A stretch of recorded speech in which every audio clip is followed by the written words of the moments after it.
पहली जुलाई 2024 भारत के कानूनी परिदृश्य के लिए एक महत्वपूर्ण क्षण है। नए आपराधिक कानून लागू हो गए हैं, जिनका उद्देश्य त्वरित न्याय प्रदान करना और सार्वजनिक सुरक्षा को बढ़ाना है।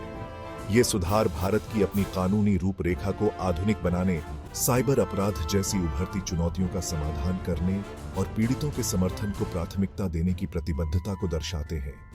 ये बदलाव 3 प्रमुख क्षेत्रों को प्रभावित करते हैं: दंड प्रक्रिया संहिता, भारतीय दंड संहिता और एक समर्पित साइबर अपराध रोकथाम अधिनियम की शुरुआत।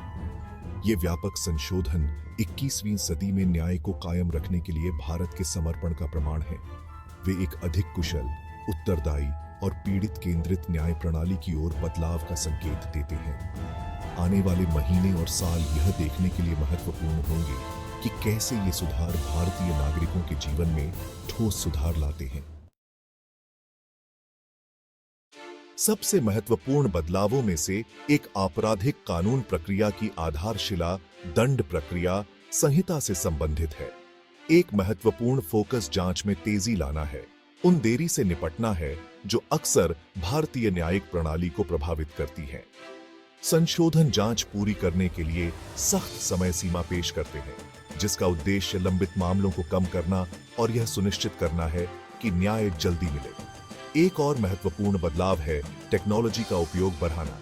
संशोधन डिजिटल दस्तावेजीकरण को बढ़ावा देते हैं, बोझिल कागजी कार्रवाई को इलेक्ट्रॉनिक रिकॉर्ड से बदलते हैं। डिजिटलीकरण की ओर इस बदलाव से कार्यवाही को सुव्यवस्थित करने, पारदर्शिता बढ़ाने और सबूतों में हेरफेर या हानि की संभावना को कम करने की उम्मीद है। इसके अलावा संशोधित सीआरपीसी पीड़ितों की सुरक्षा पर जोर देता है। नए प्रावधान अपराध के पीड़ितों को परामर्श, कानूनी सहायता और गवाह सुरक्षा कार्यक्रमों सहित सहायता बढ़ाने को अनिवार्य करते हैं। भारतीय दंड संहिता, जो आपराधिक अपराधों और उनकी सजा को परिभाषित करती है, में भी महत्वपूर्ण संशोधन हुए हैं। संशोधन एक सूक्ष्म दृष्टिकोण को दर्शाते हैं, जघन्य अपराधों के लिए कठोर दंड को पुनर्वास पर ध्यान केंद्रित करने के साथ संतुलित करते हैं।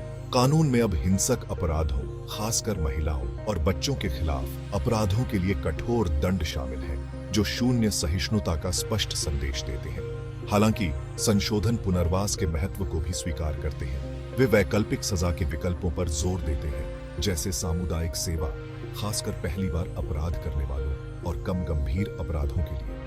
इस दृष्टिकोण का उद्देश्य समाज में सुधार और पूर्ण एकीकरण के अवसर प्रदान करना है।